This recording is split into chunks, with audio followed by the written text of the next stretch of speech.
Pero may katagal na parang basketball player. Wala kayo yung basketballan. Wala rin. Huwag na muna kayo mag-focus na sa mga laro ha. Mag-aral lang muna ha. Taas ang sikat ng araw pero ang kapal ng snow. Isang nag-aalis doon.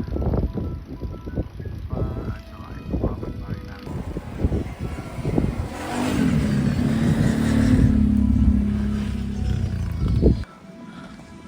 Mataas kasi yung snow ngayon kaya kailangan mag-alis, magpala. Ito yung tinatawag nila na pinagpala sa Canada. Yung taas ng snow oh. Pati yung daanan namin wala na. Tingnan niyo yung kapal ng snow. Yan yung dinaanan ng gulong kanina no. Tapos ang lakas ng hangin, tuloy pa rin ang buhos ng snow. So pag hindi ako nagbuhos ng snow ngayon, pag umalis kami mamaya, malamang hindi rin ako makaahon ito. Kaya lang ng daan. Lakas ng snow. So welcome mga kabayan sa Bangsi po ito. Isang hindi na ako FW. Pauwi na ng Pinas. Hindi ko alam, hindi ko sure kasi today is January 2, 2026. Wala pa rin update sa akin yung coordinator namin kung i-apply na ba ako ng for renewal or maghihintay pa rin.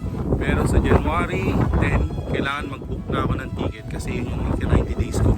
Pero may may allowance na araw pa. Hindi yun yung mismo ika 90 days para hindi tayo mag-apply for dito sa Canada.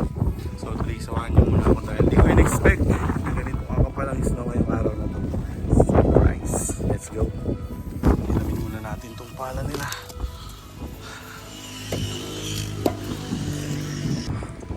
Yan lahat yung kailangan kong alisin para makalabas ako mamaya. Kaya, so, dyan muna kayo dahil hindi ko in-expect na today is ganito kakapal yung magiging snow. Buong magdamag pala yung snow. Kaya kailangan kong ipalahin para maging safe yung andar ko mamaya and hindi ako magkaroon ng problema. So, see you later ha.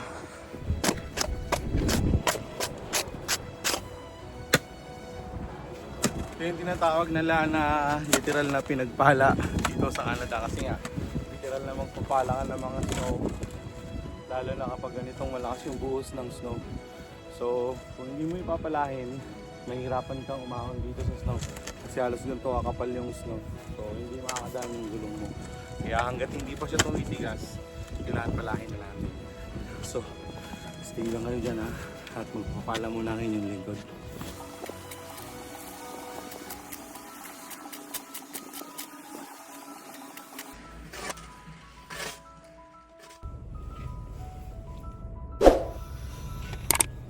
Hello mga kabayan, kamusta na po kayong lahat? Si Mang Jose po ito and samahan niyo po ako today dahil bagong taon nga pala.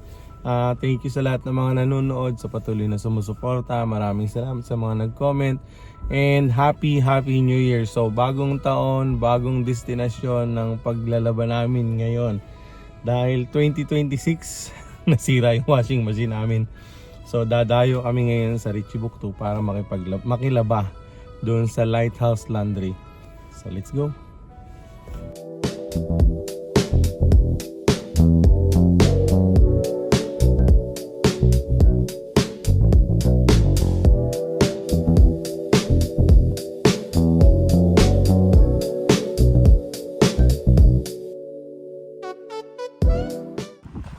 So eto na yung Lighthouse Laundry. Let's go. So ito yung loob ng laundry. So meron siyang bendo machine na hindi gumagana and wala kang po problemahin dito sa coins dahil may coins na siya sa 2, 4, 6 na washer, 1, 2, 3, 4 and 6 din na dryer. Gandang business to 45 minutes, $2.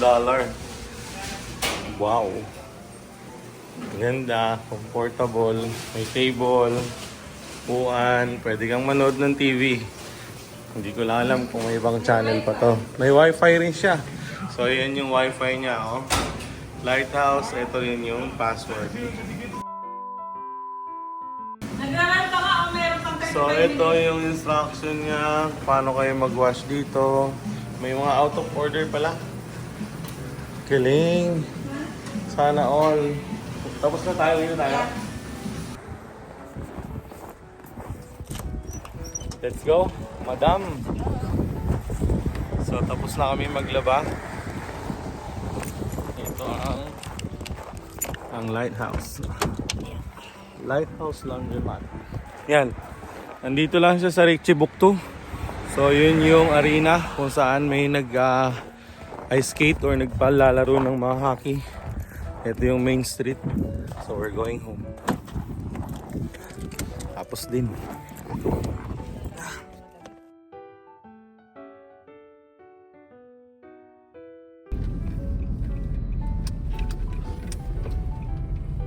Ito na yung gym ko to. So dito ako nag-iigib ng tubig kasi 2.50 nga lang dito. Isang malaking galon. Compare sa bibili kami sa Co-op, it's $6.99. So makakabili na ako ng dalawa dito sa gym ko to. Kaya let's go. Jensen faces 2 counts of first degree murder. It's alleged the 29-year-old killed Puerto Rican Rosemary Soule in September 2019. Baker was charged 4 years after the couple were found dead. We are Venom. We are.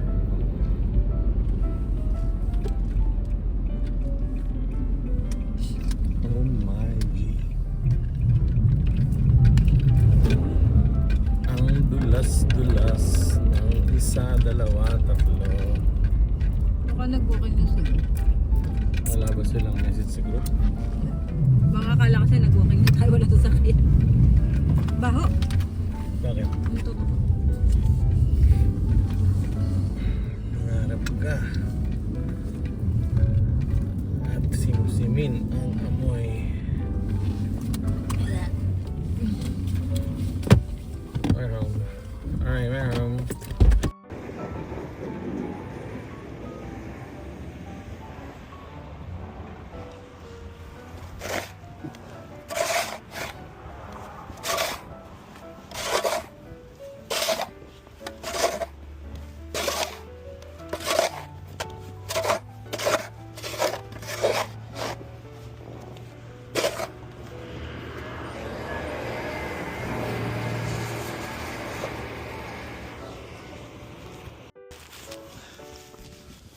So, itong daanan namin ngayon ang titirahin ko.